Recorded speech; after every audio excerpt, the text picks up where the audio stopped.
All right, we made it. All right. Thanks, everybody, for coming. First, let's give a round of applause for all the folks that make NolaCon possible. This is my second year coming out here, and I always love coming out here. It's one of my favorite conferences in the whole New Orleans area, so really enjoy it. But today's talk is going to be a little bit different than what I normally do. I normally do a lot of offensive talks, and so today's going to be a little bit about defensive talks and deception and what that means and how you can detect a lot of the things that we do as attackers in environments. Now, don't get me wrong, though. I'll still have a lot of offense in this talk as well because I can't just do a defensive talk and not break stuff. But I will keep a lot of defensive stuff in here as well. A little bit about myself. I started off my career working for the United States Marine Corps. I was in the intelligence agency doing cryptography breaking and signals intelligence and stuff like that. Did 2 tours in Iraq, 1 in Bahrain. So I spent about 2 years in the Middle East or so. And got out and was kind of in a small consulting shop. And then I landed a really nice gig as a chief security officer for a Fortune 1000 company.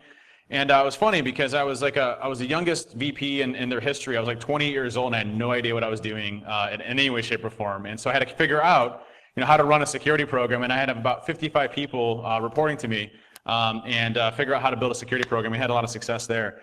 And what was interesting is, I had a great job, didn't know what I wanted to do, and I just knew that going into the corporate life every day wasn't for me. So I got out and I started my own 2 companies. Literally, perfect timing. I had 2 brand new babies that were coming on the way, and I decided that right now was the time that I had to go and do it. So I literally started off in my basement, but I started 2 companies, Trusted Sec and Binary Defense, and we have about 116 employees in total, and I started about 5 years ago, which has been really, really great. Also started DerbyCon with a bunch of folks, so sorry if anybody tried to purchase ticket sales at the right time that the ticket sales went online. I apologize, I opened up a little early, caused a shitstorm, but that's okay. You got one good, glad to hear it. I open up every year early. I'm not going to do that anymore, though. It's going to go right on that time, trust me. I'm also on the news and things like that quite a bit, talking about a lot of different things, as well as Mr. Robot. If you've seen the TV show Mr. Robot, they use a lot of the skits and things, like they'll use a social engineer toolkit that I wrote to break into like Evil Corp. So like in season 2, episode 1, Darlene actually was using my tool to break into Evil Corp and deploy ransomware and all this other stuff. So it's kind of cool. I've actually got to talk to Christian Slater. He's a really cool guy, but he's like terrified of what we do as hackers, which is ironic because he plays like a badass hacker in the TV show. But that's a little bit about my career and where I've gone from. But what's been nice is, running 2 different companies, one that's offense and one that's defense. I get to see a nice perspective of things, of what's happening out there. And ultimately where, I could get detected and hopefully improve my game when it comes to the types of attacks that I do. And so if you look at where we're at in this industry right now, there's a number of different ways to detect attackers, right? And it all depends on the varying levels of the organization's maturity around how they detect things. But companies have varying levels of detection. Some may detect executables really well and have known good in their environment and look for deviations of patterns, but may suck really bad at PowerShell.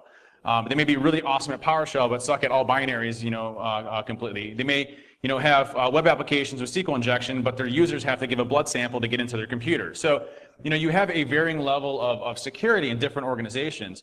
And as attackers, it's really important for us to understand what those maturity levels are and where their deficiencies are at and their ways of getting in.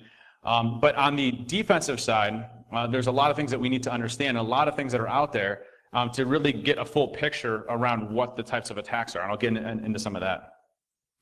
And so if you look at some good security practices, you look at 3 things that are core to me when I look at a good program. One is protection, obviously stopping the attackers, detection, and then deception. Now, everybody's familiar, I'm sure, with detection and deception and everything else, but as an attacker, there are certain things that I will go for almost every time, that you can use in your environment to entice me to go after it, and then trigger the oh shit alarm, something's going on. We have kids in here? Is there any kids in here? Oh, there's a kid. Dave's a kid, so yeah, be careful my grammar. But there's a lot of things that we look for as attackers, like SPN accounts, domain admin accounts, obviously, local link multicast resolution, NBNS, NetBIOS name services, things that we can go after as attackers that we can create a whole simulated fake environment over, that if you ever see somebody using those accounts in some way, shape, or form, you want to raise an alarm that says, hey, oh man, this is not legitimate, and we want to find out what's going on. So I'll talk a little bit about deception here in a little bit, but I want to talk about a little bit of the protection, detection, and deception pieces. And so if you look at methods of detection, it is becoming increasingly more difficult to detect a lot of the newer techniques. Like, I don't know if you know today, but they figured out a way to get remote code execution through BG info. Did anybody know that? No, we got one. So the person's all right. You messing with my sound? No. Okay. All right. Just checking. Depends on where you stand. All right. I'm going to stand right over here. But with BG info, there's a way to actually import VB script, and you can actually get persistence hooks that bypasses application whitelisting to get direct access to a machine and get around all antivirus and application whitelisting and stuff like that. If you weren't paying attention, you wouldn't know about that, right?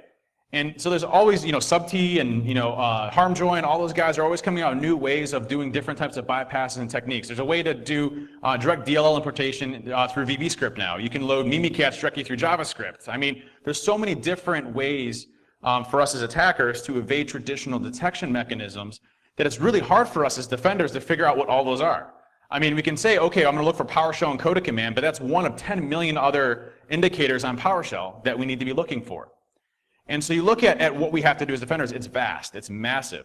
But the hope is that, hey, we have enough detection in a lot of these different along an attack cycle that we can start to actually defend against what's actually happening out there. And I'll talk a little about that. Before I start with all those, I want to talk a little about the shadow broker stuff, and that's important. I don't want to, it's already been in the news, everybody knows about it. I'm not going to go into the specific details about everything. But what was interesting about that was, and this is something that we have to build our threat models around, is that was the zero-day angle, right? We stopped talking about that like 3 or 4 years ago, or 2 years ago maybe, because we started worrying all about the users, right? And we still are worried about the users, believe me, that's not getting solved anytime soon. But we're still worried about the users. We're not building a lot of this understanding around zero days kernel exploitation and everything else that goes around that. And so while we might not be able to detect that specific attack, the methods that the NSA used after that were very predictable. Lateral movement. Everybody's heard about lateral movement, right? Using WMI or RPC or SMB to connect to other systems. Those are things that we can actually detect in environments that while we might not be able to detect the specific zero-day itself, we may have a capability of actually going and finding it. And so if you look at Eternal Blue and Double Pulsar, it was interesting because Emmet didn't help. None of the protection mechanisms that Windows put into place helped. And it was something where we had a direct threat of something, and I thought it was awesome, by the way. Did you see it was the CIO to one of the Department of Defenses or something like that actually confirmed that the NSA gave Microsoft a heads up that there was a zero-day about to be released from the shadow brokers and that they actually fixed it. So it literally confirmed that the equation group was NSA, even though we all knew that. And it really confirmed that shadow brokers was Russia, even though we knew that too. So it just kind of made it 100% real of what we had all thought and kind of already knew. But it was kind of neat because they actually confirmed that specifically happened.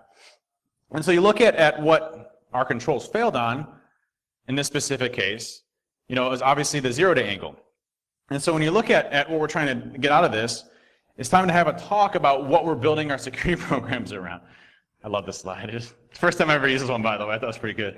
And it's funny because at the end, I give you a link to go and download the slides, and I removed this one from it, so you can, when you're downloading, you get this one in there. But anyways, so when you talk about protection and how we build our defenses and our protections in our environments, it's interesting because you have a mix of people that are still using traditional antivirus. You have people that have jumped onto the next generation bandwagon. You have people that have implemented next generation firewalls. You have all of these different environments, and none of them are doing everything that it needs to do in order to protect our companies in any way, shape, or form. And so it's like we're playing ping pong for the different types of detection, whether it's behavior or heuristics or artificial intelligence. And man, if you anybody go to RSA this year? If you did not hear machine learning or artificial intelligence, you didn't go anywhere at RSA. Like you could literally be at like a bar 16 miles away from RSA and you'd be hearing about machine learning and artificial intelligence.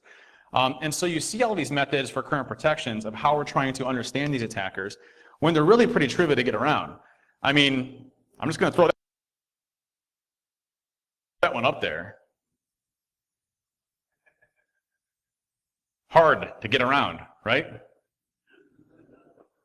Or you can just rename PowerShell to whatever you want to, and no problem there either, right? Execute any PowerShell you want to. They're not looking for system.management.automation.dll. They're actually looking to see if PowerShell.exe is in System32 or Syswall64, and then alerting on it, right?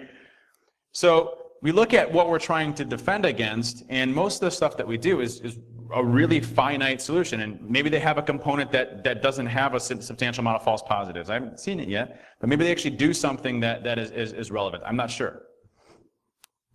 So if you look at next generation tools, they're designed to try to fix a very niche problem that we have in this industry, and it's our fear of the unknown. We're like, oh, traditional antivirus is only 3 to 5% effective, but yet, if I go with this next generation product, I lose the hips, I lose the firewall, I lose the central management, I lose, everything else that I've done in my environment as well. But I'm not saying that they're any better in any way, shape, or form. It's a pretty disturbing Star Trek episode, by the way. I think it was, they actually applied some shifting and stuff like that. Anyways, but in certain cases, these next generation products don't do a lot of justice for what we see. And I'll talk a little bit about that here in just a few minutes. When you look at organizations when it comes to protection, to me, where this industry needs to be moving to is good configuration management and known good. So understanding what we have in our environments. And I'm going to use this term, and we all cringe especially if we've gone through this before, but we need to work on application whitelisting. Everybody cringes and shakes their heads and everything else, and it's a beast to get in. But let me throw a couple things out there. Ransomware is a good example because everybody's freaking out about it in ransomware right now, even though we know it's pretty lame in a lot of cases, right? But how does ransomware get deployed? What's its primary method of infecting a machine? Well, phishing, social engineering, but what is the actual code that gets dropped on the system? Is it PowerShell? Is it VB script? Is it executable? Executable, right? And we know the stat of how many ransomware infections come from executables? 94%, okay?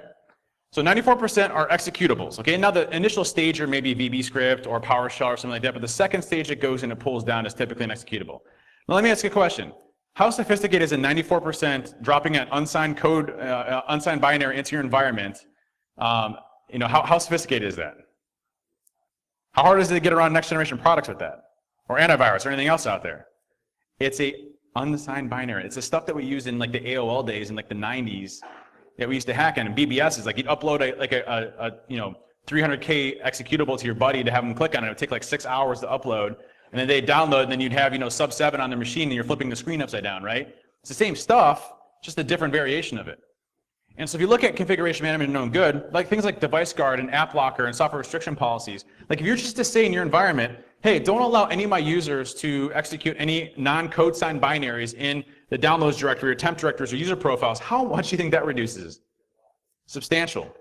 What if you say, okay, across the board, we're not going to allow any non-code signed executables in our environment, if you can do that?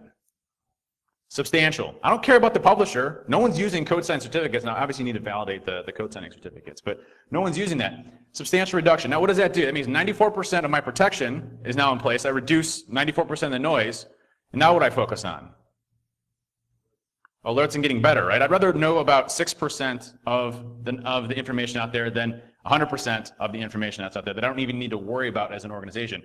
I would fight that battle right now if you haven't. Like that's the biggest thing for me on servers, workstations, everything else. It's actually easier to implement on servers than it is anywhere else. Put a directory that you allow executables to run from in your environment, and then block everything else that happens in your environment. It's just a process change. So there's a lot of things that you can do to do that. So the fact that ransomware is still a problem is a problem, but it's something that's very easily solved. Now it doesn't mean that as techniques and tactics that we're not going to shift to other things such as PowerShell and we've already seen obviously shifts in that. A lot of different things that we're doing out there.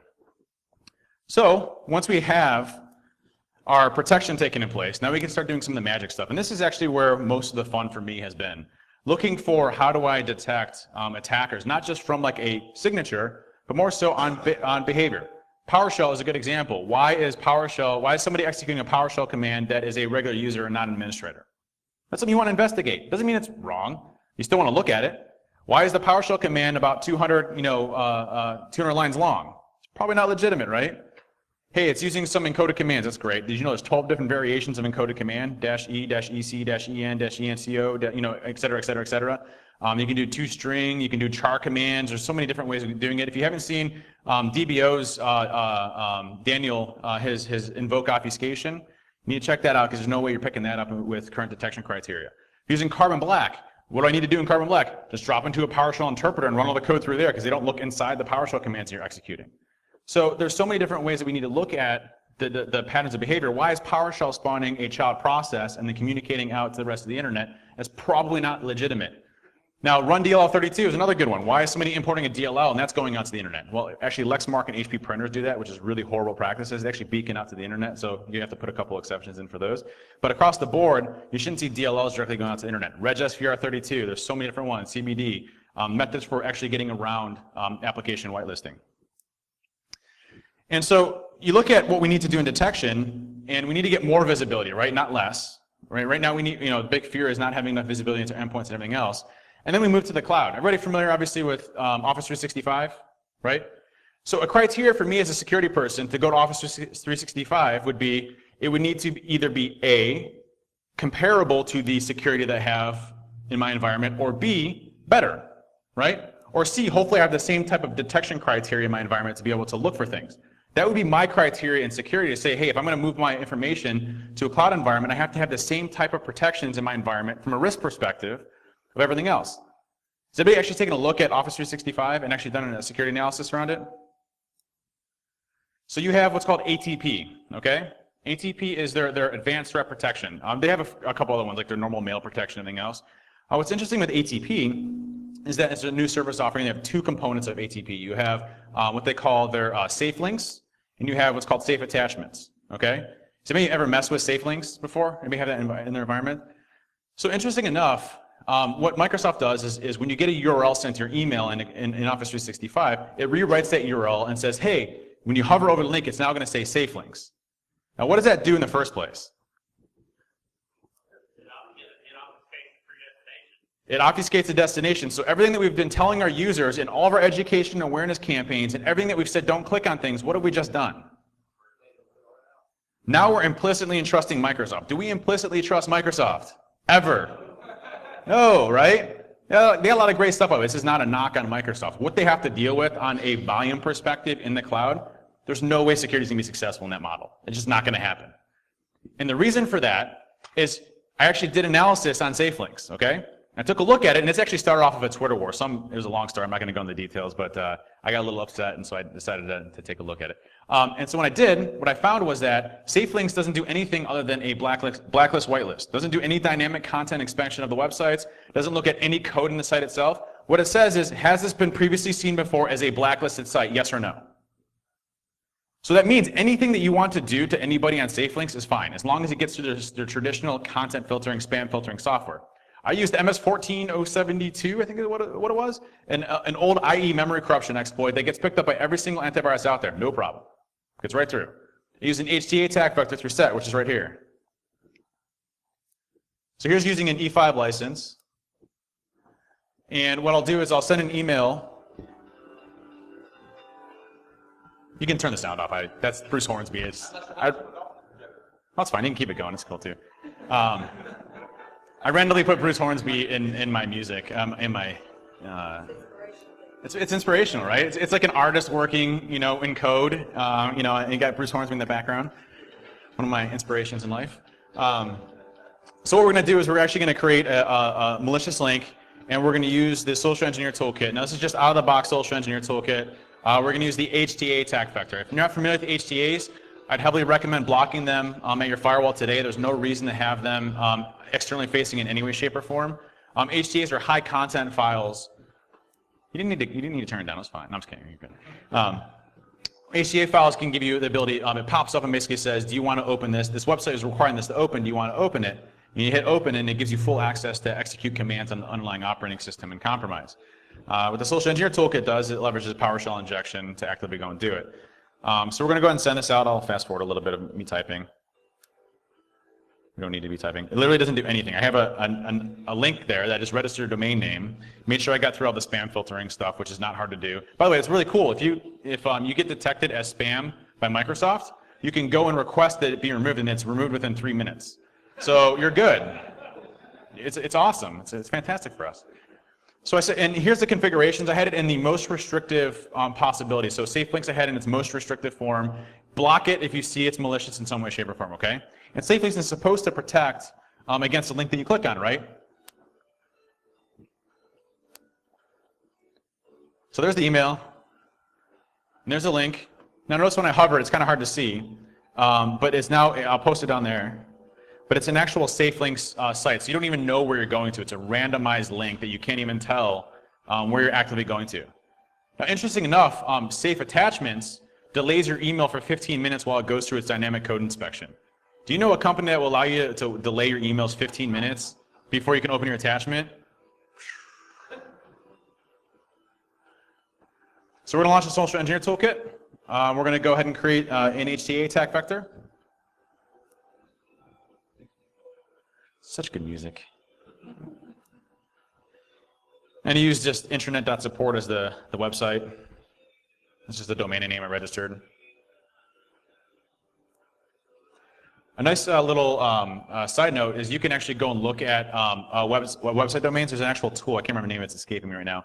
But there's a tool that you can download. You can do this through GoDaddy or anybody else. But look at expired domains, and you can actually see which classification they've had before in the past and buy them. And so you're already categorized by content filtering sites, which if you ever need to get past, you just buy an old domain that's already been categorized, and you're all set and just deploy malware.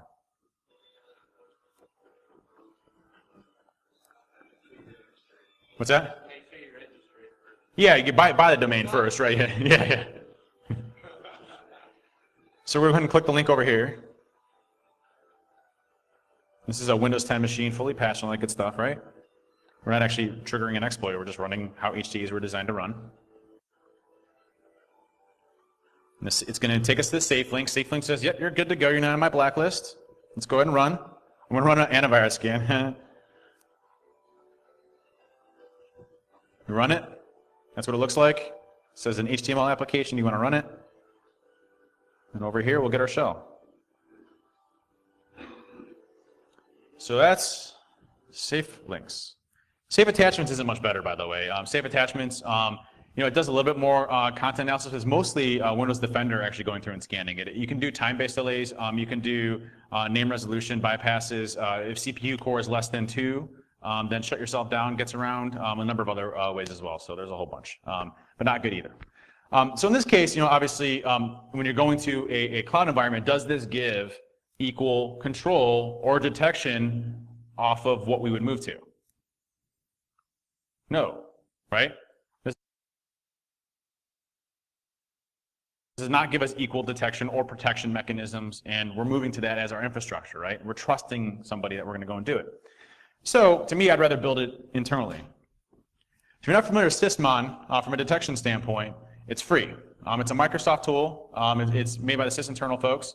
And Sysmon has some great stuff. You can install it. It's an MSI installer. You install it across your environment, and it creates a new event log folder, okay? And in that event log folder, it gives you a substantial amount of information. For one, if you want to detect Mimikatz, one of the most hardest to detect because it's all in memory. Mimikatz actually, if you use one of the event IDs called image load, it'll actually look for Vault, when you load Mimikatz, it'll import vaultcli.dll into memory, and you can trigger off of that in your SIM environment or anywhere else. Now the problem though is that a lot of applications use vaultcli.dll, so what you can do is tune those out over time, or you can just blanket whitelist, like System32 in your program files directory, assuming that the attacker's not going to run them in there, but they could. So you can definitely flag on that. What you can also find is things like NPS, not PowerShell, or ways of getting around PowerShell, someone renaming PowerShell or renaming something in some way, shape, or form. And that's through the system.management.automation.dll. There's actually 3 DLLs to use. One of them is reflection.dll, the other one system.management.automation.ai.dll, and then the system.automation.dll as well. And what you can do is you can say, hey, if it's not coming from PowerShell.exe or PowerShell_ISE.exe, then trigger an alarm because we want to see this because it's not PowerShell that's launching this and it's using PowerShell functionality. So you can detect a lot of things, a lot of bypasses around that as well. So there's so many different things that you can do to get through this. And it exposes what's called ETW, event log tracing. There's a lot more information for you to be able to consume to detect a lot of abnormal patterns in your environment. Sophos, if you're using Sophos hates Sysmon. Like they do not work together at all. And you have to actually disable image load for Sophos and for Sysmon to actually play together. Now, Sophos, I'm starting to question quite a bit because they only support SMB version 1 for their update platforms. Like you actually have like knowledge bases and things like that. Like yes, you need to downgrade to SMB version 1 in order to get be able to do file share access and stuff. I'm like, okay, hopefully they fix that soon. That's great. But there actually is a bug out for Sophos on their knowledge forums, and they're saying they're in communication with Microsoft to hopefully go and fix. So hopefully that goes away soon. And that's what I talked about, detecting not PowerShell. If it's not PowerShell.exe or PowerShell_ISE. And by the way, I see a lot of people write notes. The slides, you can just go to the link after this and get the slides if you want to. I publish them after this. So some suspicious processes to look for. Some of the more common ones are these.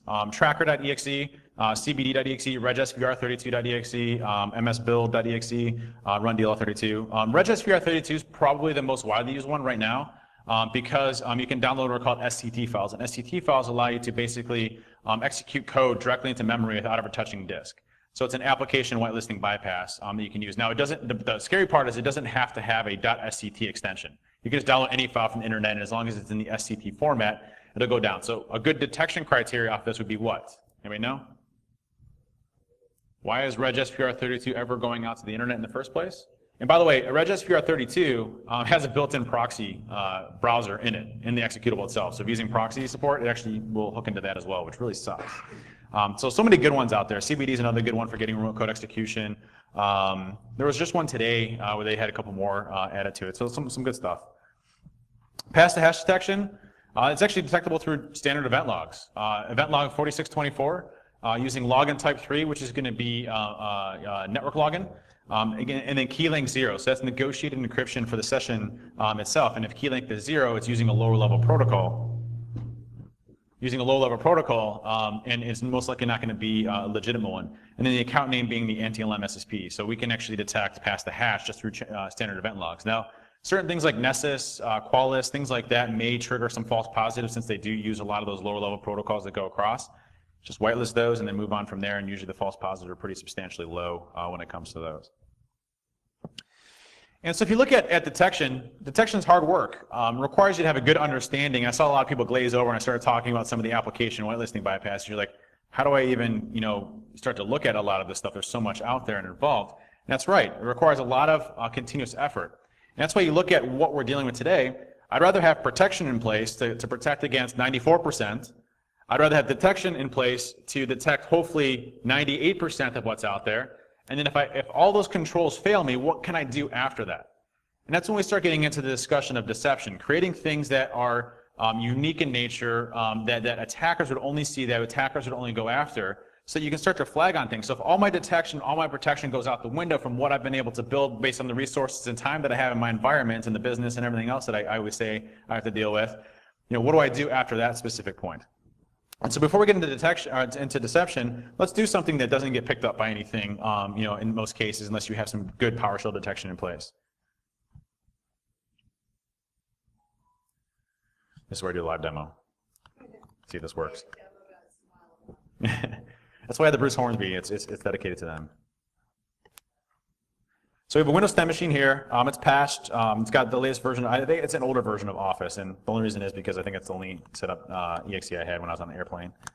But this is the latest version of Unicorn. If you're not familiar with Unicorn, I just did a big release on Monday. So a new version just came out on Monday, and it adds a substantial amount of obfuscation techniques into both HTA attack vector, the PowerShell injection technique, and the macro injection technique. Okay. So those are the three main ones that it does right now pretty well. But it's kind of a Swiss Army knife for PowerShell injection.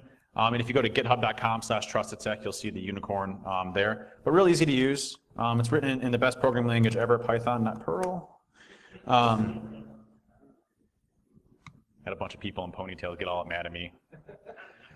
No offense, I'm just kidding. If I could grow a ponytail, I'd totally grow a ponytail. And so with Python, you can, with Unicorn, you can specify what payload you want to use. So we're going to use, you can import your own, but we're going to use Meterpreter. So we'll just use Meterpreter, Windows,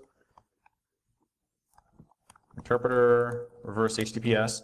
And all we're going to do is specify the macro injection attack. So we're going to do just the macro. Oop, I needed to give it some parameters first. I wrote the tool and I forgot. So I need to give it my IP address, so my callback on what port, and then macro. And it'll generate everything for you. It obfuscates it, so it's completely dynamic each time. Randomized amount, it'll actually chunk up all the PowerShell commands, so it's all chunked up into a long string, all randomized variable names. Nothing is specifically static. The only thing that may trigger on this, especially from a macro perspective, is the auto open. Auto open can be detected if you're just saying, I'm only going to look for auto opens and macros. It gives a substantial amount of false positives, but people may want that information. What you can do is change that to an on click, and that gets around most stuff as well. So when they open it up, it says on click, you have to enable this to actually go and run. That gets around most of them out there. But let's go ahead and open this up. So this is what it looks like. Looks legit. Looks good, right? So I'll copy this, and at the same time, I'm going to set up my Metasploit interpreter listener.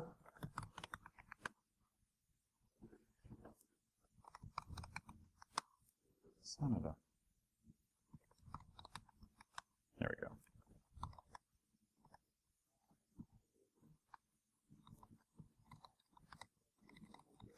So I'm just setting up my interpreter listener. I'm going to go over here and save a file, my code.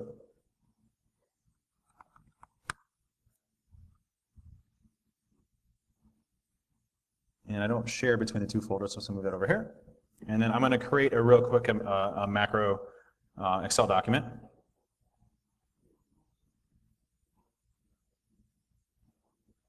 Now notice if you look at this really closely, it does things like, obviously that it's even calling PowerShell. It chunks up the PowerShell command itself, like P plus O plus W plus E plus R. So it completely, mangles a lot of the code out there. And I'll open up Excel.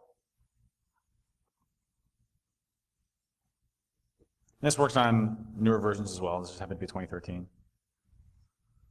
I'll create a new worksheet. Go to the Developer tab, which is where macros are at. And if you're not familiar with Excel and creating your macros, you have to go to the settings and then make developer options available so you can create your own macro. And then you go to new macro. Let's call this auto. I can change it in a second. So I just copy and paste this into here, and I'm going to save it as a macro embedded. And you can do this in Office as well. Note that in Excel, it's auto_open. In Word, it's auto-open, no underscore. Don't know why, whatever.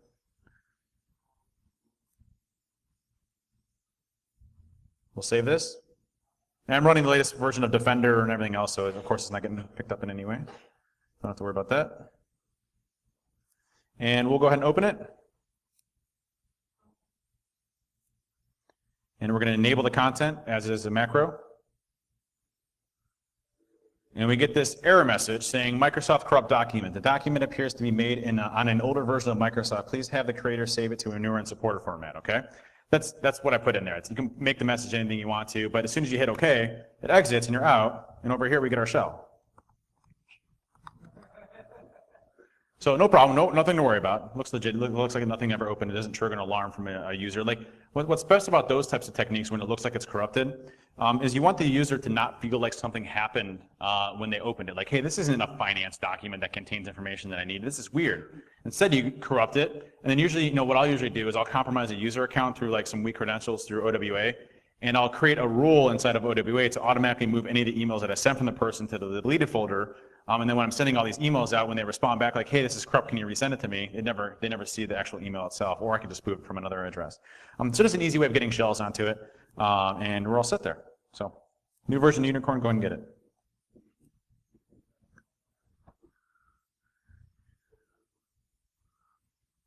So what happens when protection and detection fails? And this is when we start getting into the deception component. And this part's exciting because I get to apply the same principles of what I would do as an attacker in the defensive side of creating things that I would go after. Like a good example, and I'll talk about this, is honey tokens. It's one of my favorites.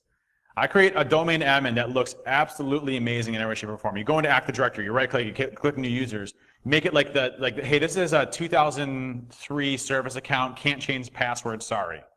In the description field of it, right? Make it a domain admin, make it everything you want to, make it an enterprise admin, make it look like it's the best account ever, it has every group you can possibly imagine. You look at the groups list and it just scrolls for hours, right? You want this to be the awesome account. Now, make the password a 7,000 character password and lock it up in a safe that requires 2 people to get into it. You don't need that account anymore. But then you can do something like invoke run as, which I'll talk about here in just a second. And everybody familiar with like the run as command? You can do run as and you can type in a username and a password and it doesn't actually authenticate that. Well, the problem with that specific command is it requires actual input to execute the command itself. But there's an actual API called set login process W or something like that. I can't remember offhand. It just came to mind. But it supports a function of being able to provide a username, a domain, and a password, and to be able to do run as. And so someone created a PowerShell script that you can do, and just basically you run it as a scheduled task upon login. So when somebody logs into the machine, execute this PowerShell script, and it runs a command in the background. And it runs a command as run as, which means that it does not authenticate to the domain controllers or anywhere else. Make that account, that domain admin account that's super awesome, the service account that you can't change a password from 2003, make it a fake username and a fake password. It looks really ridiculous. You know, like, hey, this is service account 1 password, whatever you want to make it. And what it does is it injects those credentials into memory. So if you have things like Mimikatz, for example, or other things, I can actually go into that and see that username and password. And then what happens when you get a failed login attempt with that username and password? You get an alert, right? And then what happens? You get your axes out and you start finding that computer, right? You know, you start smashing through doors with an axe. And so I just got back from the Stanley Hotel, which is where The Shining was filmed or made from. So I got the whole axe scene in my head right now. But so those are the things that you can do that are very easy to deploy, that have no impact on systems, that make it super believable for me, right? Those are things that I would go after. A domain admin account that happens to be logged in, it's the first thing I check when I go into a system would be something like that. So deception happens to be one of my favorite techniques because, again, I get to think very much like an attacker. And so if you look at what we end up doing with specific attacks, you look at the life cycle of an attack, whether it's, you know, everything from information gathering and open source intelligence all the way to post-exploitation scenarios. We can create fake stuff through all of those different cycles to really confuse hackers. And by the way, this is effective. Anybody see what happened with the French elections? Everybody see that? I mean, see the news that went with that? What's that? Fake dump. Yep. So the actual French intelligence, as well as the individual, I can't remember his name offhand, I don't follow politics. Huh? Macron, thank you. I don't follow politics. I don't even watch the news, even though I'm on the news. But when you look at what he did and what his group did, they created fake email accounts that were directly attributed to his name. They created fake information, fake everything, so that when they leaked all this information, it was all fake. It was all ridiculous information that wasn't even true. So deception actually worked in this case to fool Russian intelligence, right? To actually go, or Russian hackers. Sorry, same thing. But they went in for Russian hackers to go after them to go and actually put a lot of information out there. And so if you look at areas we can mess with, we can put fake information intelligence gathering, fake LinkedIn pages, fake email accounts of your CEO, whatever you want to start to create as fake profiles for your company, so that you can have them go to a security person to go through the campaigns and mess them up and hopefully get them into an environment. It's a fun thing. Everything to vulnerability analysis, having fake systems out there, exploitation. You know, have them go into areas that aren't legitimate in nature. Some cool stuff. Fake mailboxes, expose CEOs' email addresses everywhere. Again, misinformation. Throw entirely vulnerable boxes out there that have SQL injection and stuff on there that spend a significant amount of time going through that doesn't lead to anything. You know, wrap them up in things that aren't legitimate in your environment because it's going to start to frustrate them and hopefully move on to different locations. And then hopefully, as they're increasing their attack levels, you start to detect what they're doing. That's the whole goal. I think Jeremiah Grossman in Egypt from the Metasploit project got into it a little while ago. Not in a good way, or a bad way. It was a good way. And Jeremiah said, it only takes an attacker one indicator of compromise to get access to an environment, right? It only takes one vulnerability for a hacker to break into an environment. In Egypt, who's on the offensive side, is like, well, while that's true, it only takes one indicator of compromise for the blue team to respond and stop that attack in an early stage. And so that's what we're looking for here is, hey, all of our defense stops. Let's start looking at other areas like deception. So let's start with some of the basics first. Creating low, mid, and high subset port ranges. You can do that with Windows Firewall. Accept ports in, but have nothing be there. So when someone goes to port scan your environment, they hit random ranges that Nmap would normally hit that you don't use in your environment. Guess what happens at that point? Boom, you got to deny, and no one should be hitting you on those ports. You should see that in your environment as you're going through. Some basic stuff there. I run a tool called Artillery, which is open source and free. It's a honeypot environment. It creates a whole honeypot system. You can go and deploy that. It supports Windows and Linux, although the Windows support's kind of hairy. I would recommend probably deploying it on Linux. Linux works great. But on the Linux environments, what I did at Diebold when I was in charge of the program there is I actually did a direct NAT for all unused IP addresses that I had. And I would just throw them over to all the unused IP addresses, NAT them to my artillery boxes, and then when anybody decided to port scan me, I had an auto shun script that would go and shun all those IP addresses and just block them as they're going through and scanning our environments. Just real easy ways of limiting the noise. And then on the inside, have artillery boxes placed across the environment. And so when someone starts to sweep, you get early warning indicators of what's happening, just listening. Then you look at other things like HoneyDocs. There's actually a really great tool that was just released. It's one of the best. I mean, the authors are amazing. It came from the CIA Vault 7 leaks. And so now it's open source because the government now, they can't hold code once it's released, so it's great for us. But they had this thing called Scribbles. And Scribbles would actually embed code. There's a framework around this, by the way. It tells you how to create it. What it would do is it would create a watermark in these documents, Excel documents, everything else. And that watermark would actually beacon out to wherever you want it to let somebody know that they're opening it from a specific location. So let me ask a question. If you put a passwords.xls with this watermark on there in some random folders and users accounts that they normally didn't go into, and someone opened it up, what would that mean? You can even hide it. I mean, you can do other things to make it not legitimate, but I mean, things like that can trip up an attacker for looking for things like passwords. Like, hey, make it domain admin passwords.xls. I mean, I'm going to open up that document. I'm going to upload that. I'm going to download the document faster than I can type in the command. So those are the things that you can definitely do.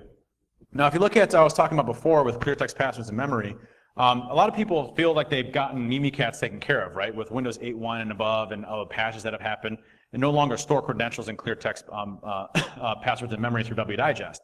Well, the truth of the matter, though, is that you only have to do a registry change from a 0 to a 1 to now store passwords into clear again. So, even if you have that patch enabled or you have Mimikatz, effectively solved in your latest versions, all I have to do is enable that registry key again and then boot that user off, which, hey, have the user log off and log back in again, and you get passwords. So those are good things to be able to do to be able to run that as, and Fuzzy Security wrote the invoke run as, heavily recommend it, real easy script, you can deploy it through scheduled tasks, deploys fake passwords across your environment, and boom, you have a good detection criteria there. LLM and NAR, local link multicast name resolution and NetBIOS name services. If you're not familiar with that, as an attacker, this is like one of our biggest challenges that we do on a pen test. If you have LLM and NAR, it's like literally like one of the easiest things you can possibly imagine. So what we do is you set up like a tool called Responder or Invade. Those are the two main ones. I believe you can do the same thing through the Metasploit framework as well. But what it does is it sits there and listens for multicast. What happens is your computer, when you log in, it says, hey, where's file server 1 at? And it broadcasts it to its local subnet to cut back on name DNS resolution to your domain controllers. And it says, hey, where is everything at? Does anybody know where this file server 1's at? It could be a login script. It could be trying to communicate to something and authenticate. It could be an application trying to go out, a service account. What happens is when you're running Responder or Invade, you can be like, yep, I'm file server 1, come on over. And then Windows passes the NetNTLM v1 or NetNTLM v2 directly to you. So then you can go and crack it offline. And everybody has great password complexity, I'm sure, so no one can ever crack those. But it's one of those things where you can easily get credentials just by sitting there in the environment looking for them. So what do you do in this case? Send fake LLM and R and MBNS across your network. Let them spray, let them roll. What you do is create a domain admin account again, the most sexiest domain admin account. This is like super service domain admin weak password 123, right? Authenticating. And Ben 10, one of the guys from Trusted Sec, wrote this, and it's under his account, github.com, ben0xa, and it's called Invoke Honeycreds. And there's two ways of detecting it. One is you can actually wait for somebody to use that password to crack it, so make it a weak username password. What it does is, you run this as a scheduled task, maybe have it run every hour or so, and it just broadcasts fake LLM and R credentials throughout the network. And if someone responds to it and accepts it, ask them a weak password. So now they have a weak password that they crack offline, and then what happens if you get a failed login attempt? Right, or you get the axe out, right? Go all shining again. Now the second part about though is you can actually detect this without having a failed login attempt. It's event log 4628, I think. I'll find that out for you. But what it is if you look at it it's explicit credentials were used to log into the remote system. Should explicit credentials that you made up and are not legitimate from a fake account ever be used to log into a remote system? No. So that's an event ID you can detect, invade, or responder actually running in your environment right now in this second without even having to worry about a failed login attempt or the user to actually go and crack passwords. So real cool stuff you can actually go and find out there. Creating user accounts. Create an admin account and wait for a failed login attempt. Don't even use that admin account. Yes, there's an argument of increasing your attack surface by adding another admin account, but you have to have a local admin account in a box anyway. So use something like Laps, which is a Microsoft tool that you can use to randomize all of the local admin passwords on the box. Create that admin account and wait for a failed login attempt of that admin account. Should there ever be a failed login admin account for no admin in your environment that you ever use? It's a weird name. No. So another couple of minor indicators you can do on that one for that. Detecting SPN extracting and Kerber roasting. So SPNs are an interesting one. So service principal names. There's a way of going in once you have a user account, just a domain user account. And you can be like, hey, I'm asking all the service accounts that have access to this computer. Can you, start to provide some information to me? And what Windows will do is actually feed you back the credentials. It's an attack vector that actually gives you the hash values of all the service accounts on those machines. It's a very devastating one. That's one that we always use as well too, so that do escalation permissions. There's a lot of ways of going through that. One is create a fake SPN account, and you can wait for someone to query that specific SPN account and know that it's not legitimate because there's no service account actively going and using that. Some great blogs by Sean Metcalf on that one. So that's one that you can actively go and use. If you look for specific types, and this is also how you detect golden tickets as well, by the way, is if you look at Mimikatz as an example, or you look at anything that actually uses golden tickets, it will downgrade the Kerberos token to RC4. So you don't normally see in newer platforms and operating systems RC4 happening. Now, there are false positives in SharePoint and in Office 365. So you will see from those two areas, you will see RC4 downgrades happening for backwards compatibility. But aside from those, I really don't see too many RC4 requests happening from Kerberos tokens. So you should see those in your environment. You can detect if you see an account authenticating with RC4, that's probably a good indication that it's using Kerber roasting or it's using Mimikatz to use a golden ticket persistence hook. So good indicators to look for on that specific one. Well, wrapping things up on this front, there's so many different ways, and I can go into deception all day long because there's so many different things that we can do to mess up attackers in their environments.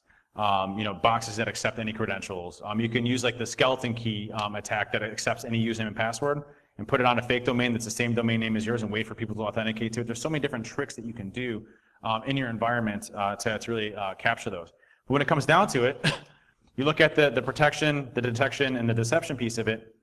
Those three components have a very high success factor for what we do as attackers. The hope is for us to slip up in some way, shape, or form so you get an early warning indication day one that it happens versus 6 months or a year down the road, right? We don't want to be in the news 6 months or a year down the road. We want to be, hey, we're the heroes because we stopped this awesome hack and we did a cool blog post about it, and then we stopped at the hour that it happened because we used this cool deception technique, but we're not going to tell you what it is because it's awesome. Those are the types of things that I'd want to be remembered for, not the CSO that had to resign from an organization because we had a massive data breach. So those are the types of things that I focus on and that you should as well. In this initiative, hopefully you had some good detection on there. Slides are available. If you go to just binarydefense.com/NolaCon, you can put in a fake email address and you can still get it, by the way, just throwing that out there. If you don't put your real one. But if you want to get the slides, they're all here available for you. And if you ever have any questions, you can always hit me up on Twitter at HackingDave, or it's just Dave K at TrustedSec. I always respond. I don't click on links though, especially not safe links. But if anybody has any questions? Any questions at all? Do I have any DerbyCon tickets? No, I don't have any DerbyCon tickets. I think there is a rumor going around, by the way. Everybody seen the rompers, right? The onesies, right, for guys? There's now a big thing that's coming out, onesies for guys, apparently. There's a rumor going around that DerbyCon will give you free tickets if you wear rompers to the conference. I can neither confirm nor deny that is accurate or not, but it would probably be pretty funny if you wore rompers at DerbyCon. So.